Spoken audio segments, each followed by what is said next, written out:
Now at 8 on WKYT this morning, we have new information on a man arrested after leading Lexington police on a chase. And we have an update this morning on a crash that killed 2 people in Lexington this weekend. And local doctors are getting more education to try and stop the heroin epidemic. That's coming up on WKYT this morning.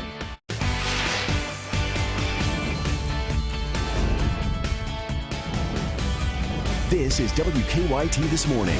Good morning. Thanks so much for joining us on this Sunday, October 2nd. I'm Michelle Chamberlain. Meteorologist Micah Harris is filling in this morning for Mike Linden. Mike Linden had a big day yesterday, got married, and it was a beautiful day outside. Well, I figured he gets the day off, right? Yeah. I mean, after he gets married, he gets the day off. And we're looking outside and seeing a pretty decent start. There's no rain outside, so as you're walking out the door, you don't have to worry about that. Fog is not so much an issue. Heads up for a little patchy fog. Down south, as you can see kind of the temperature difference from Lexington, Frankfort in the lower 60s. And then you go into London at 52 degrees. The reason being, look at the sky condition. Look at London. Yeah, you actually got some clearing of the skies for a brief moment and still holding on to at least some sunshine peeking through. That allows those temperatures to drop. 70 degrees by the afternoon. That small chance of rain is in the forecast, but the focus of the forecast is about bringing normal back into the forecast. And I'll show you that in my 7-day coming up in just about 10 minutes. Thank you, Micah. New this morning, we've learned the name of a man who police say is a suspect in a number of Lexington burglaries. Police arrested Brandon Roberts last night on Paris Pike. Police say Roberts was spotted by an off-duty officer right in the middle of a burglary. WKYT's Lauren Miner is live at police headquarters with more on the story. Lauren? Good morning, Michelle. An off-duty officer was just driving home with his family when he noticed a Jeep that looked a lot like the one used in several burglaries in the Lexington area. According to the officer, the Jeep was backed up into a driveway and 2 men were loading appliances inside. Police tell us when the off-duty officer approached the men, they drove off, which later led police on a chase. Now, during the chase, the Jeep they were driving crashed into a car that had a man, woman, and child inside. Police tell us they are all expected to be okay.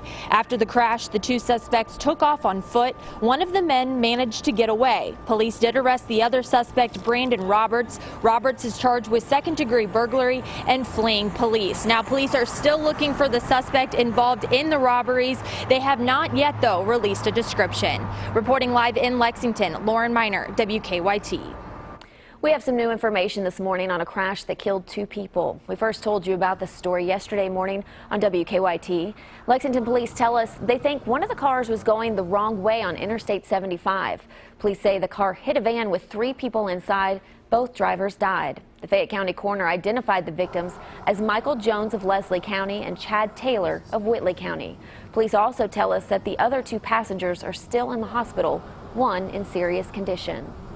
This morning, police are still looking for a suspect in a connection to a shooting in Lexington. Police say Nathaniel McNelly was shot and killed yesterday morning on Unity Drive. Police say a party got out of hand, an argument broke out, and then someone fired shots. Police still do not have a description of the suspect. One neighbor says the shooting leaves him a little bit worried. A little uneasy, you know, knowing that something like that could happen and you're just here trying to get your education and everything, and then this is not something you want to worry about. We also talked to the man who threw the party, but he did not want to go on camera. He says the party got a little bit out of control, and it got out of control quickly. He also says he didn't know the victim. State police are investigating after a house fire caught fire in Jessamine County. It started around 3 yesterday afternoon at a home on Junebug Lane. Firefighters say they have turned the investigation over to state police. A student is in jail this morning in eastern Kentucky after police say he might have made a school shooting threat. Hazard police say the student made comments suggesting that a shooting may take place at Perry County Central High School. He was arrested and charged with terroristic threatening. He is being held in the Breathitt County Detention Center. Police have not identified him. Hazard police say there is no other perceived threats or danger and that the school is safe. Police say a man is still in critical condition after a train crash in Madison County.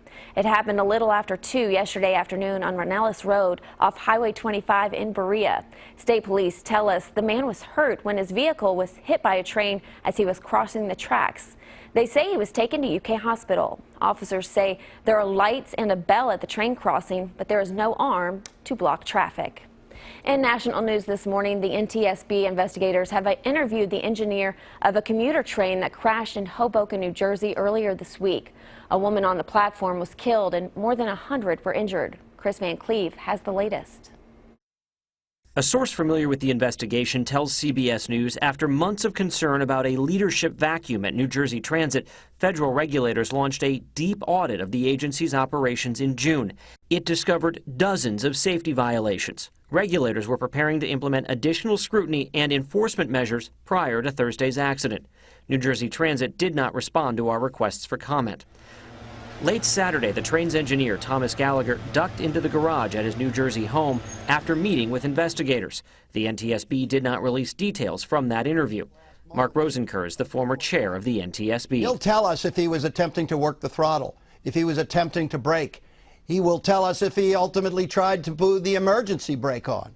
He'll tell us if he saw signals. He will tell us exactly what happened in that cab. Work to remove debris and possible asbestos contamination at the Hoboken Station crash site continued, keeping investigators from the crucial data recorder and front-facing camera in the first car. NTSB Vice Chair Bella Dinzar. As soon as the site is safe, the NTSB will retrieve the other event recorder from the lead cab car, as well as the forward-facing image recorder. Investigators will use that information to validate speed and get that information about the train. The second data recorder removed from the rear of the train could not be accessed from the field and has been sent to the manufacturer. Chris Van Cleve, CBS News, Hoboken, New Jersey. That manufacturer is here in Kentucky. Now, investigators found no signs of signal or track issues, and they are still collecting video from the scene, including from other trains at the station during the crash. New on WKYT, Los Angeles is the latest city to see protest of a police shooting. Protesters gathered around the mayor's house in L.A. The protests are in response to LAPD officers shooting and killing of 18-year-old Carnell Snell Jr. Police say they tried to stop a car Snell was riding in, and that's when he got out and ran. Police say Snell ran into the back of a house where he was shot and killed. Police say they did find a gun at the scene.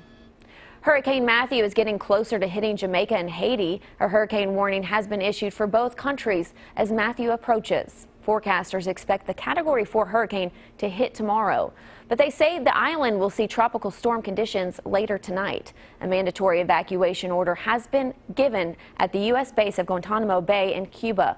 Forecasters don't know if Matthew will hit the United States. The opioid drug epidemic is a big problem here in Kentucky, and those in the medical field are getting some new training. Nearly 1,300 people died from an overdose last year. New training at UK Hospital is focusing on doctors. The training is to teach doctors the dangers in prescribing pills. One researcher says doctors are one of the main causes of the epidemic.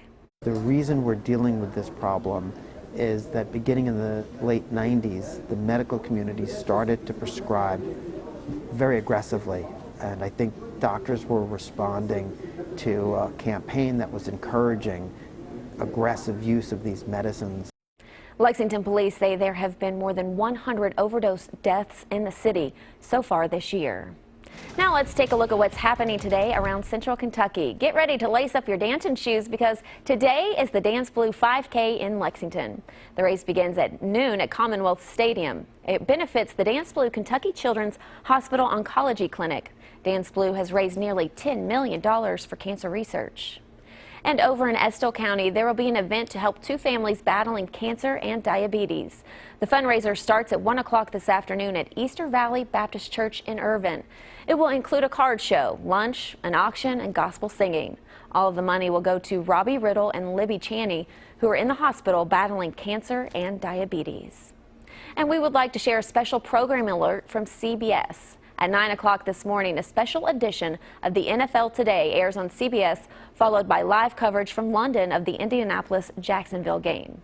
Jane Pauley premieres as the new host of the CBS Sunday Morning next Sunday when it returns right here on WKYT. WKYT This Morning is just getting started. You know the expression, kids say the darndest things? Well, hear what a group of third graders have to say about this year's presidential election. That's coming up in about 10 minutes. And an annual hot air balloon festival is going on, and it expects to bring in 1 million people. That story's coming up after Micah's forecast.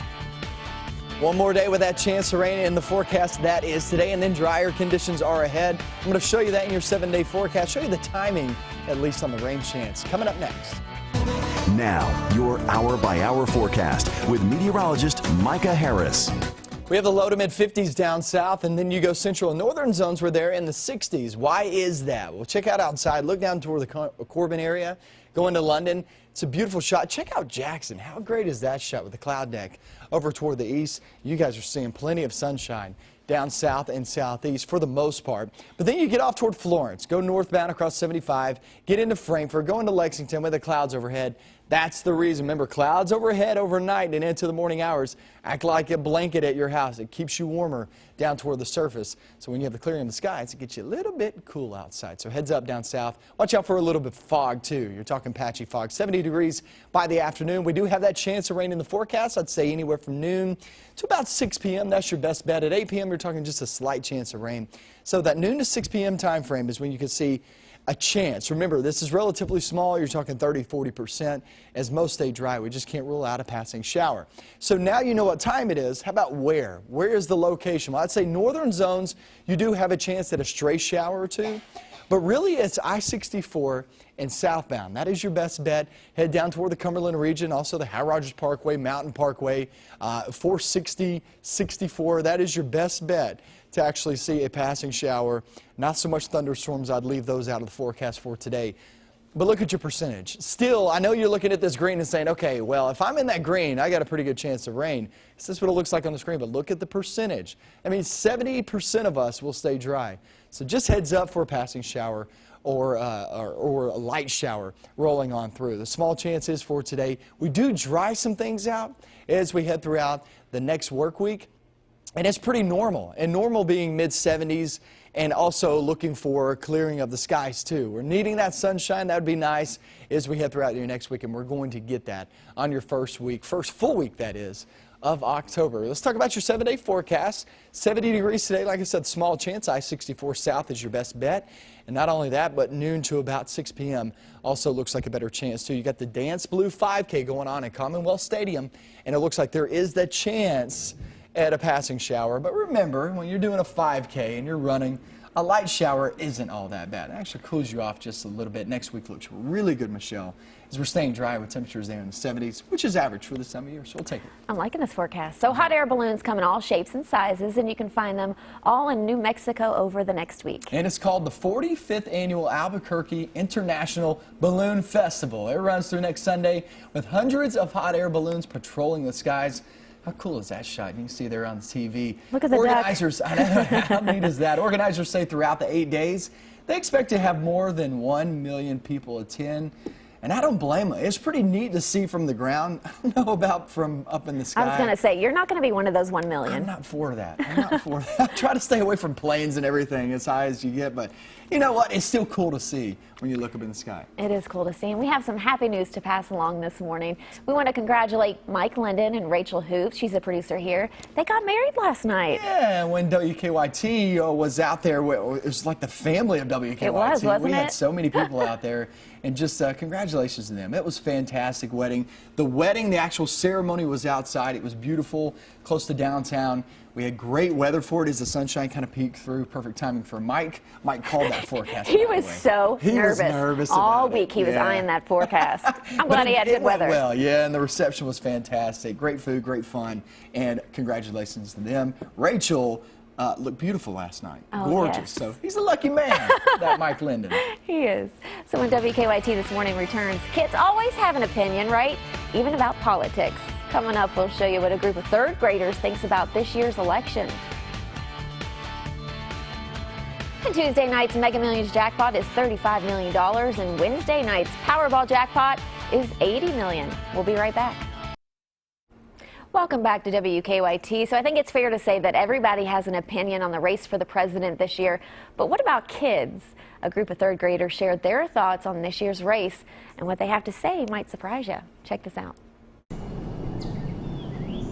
At the Woodward Academy in College Park, Georgia, we talked to some 8 and 9-year-old third graders. Thank you for inviting us to your school. You're welcome. It's nice to meet all of you. You too. Me too. Do you know that we have a presidential election coming up? Yes. And it's very complicated. It is complicated, but who's running for president? Tell me. Trump and Hillary Clinton. Trump and Hillary Clinton. Which one's the man, which one's the woman? Trump is the man and Hillary is the girl. Is the girl. Yeah, Hillary's the girl and Okay. Trump's the boy. I know a little bit about both of their stories a little. Uh-huh. Because Trump has a wife and she's like a model kind of, and then Hillary's husband or father was the president. Well, her husband, Bill Clinton. So she would be the second President Clinton. Yeah. What's the first thing you think the new president should do? To make an announcement that everything, like houses and stuff, was half the price for a whole month. Half the price for a whole month. That's a good. Who agrees with that? No, half price cars, half price everything. What do you think, Lexi, of the candidates yelling at each other? I don't really like it when they just do that, Why don't you like that? because I don't like violence. They haven't touched each other, which would be really inappropriate, or punched each other. It's screaming violence. It's screaming violence. Yeah, that's what I mean. Did you hear they just had a debate? Yeah! And what did you think about the debate? Did you watch any of it? I thought it was torture. Why was it torture? I don't know. I just, oh God. All the screaming. I'm going to show you this video. I want you to watch and tell me what you think when we're done. You was totally out of control. I said, there's a person with a temperament that's got a problem. Secretary Clinton. Woo, okay. See her little shimmy of her shoulders? What'd you think of that? Cool. I think she's like, Wait, so that, You feel like what? kind of boogie. Boogie. boogie awesome, boogie awesome. Time to boogie at the debate. Okay. What advice would you give Donald Trump and Hillary Clinton if they were at this table? They were sitting here, I would say stop interrupting people. Follow the golden rule, and if you interrupt the other person, then you probably will get interrupted when you're trying to say something. It's just that they should just like calm down, like take a time out, like talk in a room like that's quiet. So your feeling is if Hillary Clinton and Donald Trump were here, you would say, take a time out. Yeah, like just like Chill. Yeah, relax. Take a chill pill. Just take a chill pill. Thank you for inviting us to your school. Well, you're welcome. You're welcome. Hey, good Sunday morning. I'm meteorologist Micah Harris. We're looking outside and we're looking pretty good. I know we have the clouds overhead central and northern zones. Most of your morning stays dry, and I call it most because we just can't rule out a stray shower, a little sprinkle. You see that coming out of Shelby and Spencer counties. But other than that, it stays pretty dry. Down south actually looks really good. Evidence of that, London, Corbin area, not all that bad. A few clouds overhead, but you're still getting some peaks here and there. And then Frankfurt at 62 degrees as you walk out the door. At least we're staying dry. Afternoon, small chance of rain. Let's check out sports, see what's going on.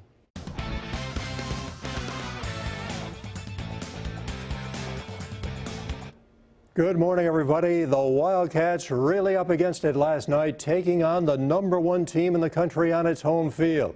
And the Cats are able to work it down and get a 45-yard field goal from Austin McGinnis. It went off the upright but went through. 3-0 Kentucky early in the game. Alabama tied it with a field goal. Then in the second quarter, Joshua Jacobs took it over. Bama on top for the first time, 10-3. Tough play for Kentucky. Steven Johnson tucks it, runs, fumbles for the second time in the game. Ronnie Harrison picked it up. He went in the other direction, 55 yards to the end zone, and Alabama led 17-3. Into the third quarter, the tie threatening. Jalen Hurts to a wide-open Calvin Ridley. Alabama in control, 24-3. Alabama tacked on another touchdown and another field goal, 34 straight points. 34-6 was the final last night at Bryant-Denny Stadium. After starting the season 1-2, both losses coming to FBS teams, EKU coach Mark Helder said his team was turning its attention to the real season, the OVC schedule. Last night, EKU with its conference opener at Tennessee Tech. First quarter, Benny Coney hands it to Jared Sanders, and he takes off, this one covering 59 yards. And the extra point is no good. It is 6-0 Colonels. Second quarter, trailing 14-6. Coney goes deep, finds Ryan Markush. 27 yards, and it's 17-13 Tech at half. Third quarter, Coney looking for his big target. Devin Borders. Borders goes up and gets it in the end zone. 26-yard play. Colonels on top 20-17. Into the fourth quarter now, less than 2 minutes remaining. Tech up 7. Coney. Dan Crimmins on the receiving end. This is a 25-yard scoring play that tied it. 27-27. It went to overtime. EKU kicked a field goal on its first possession. Tennessee Tech's Michael Birdson finds Storm Williams wide open here. This is the game-winning play. Touchdown, Tennessee Tech, and EKU falls by a final count of 33-30 in overtime. That's sports. Have a great day, everybody.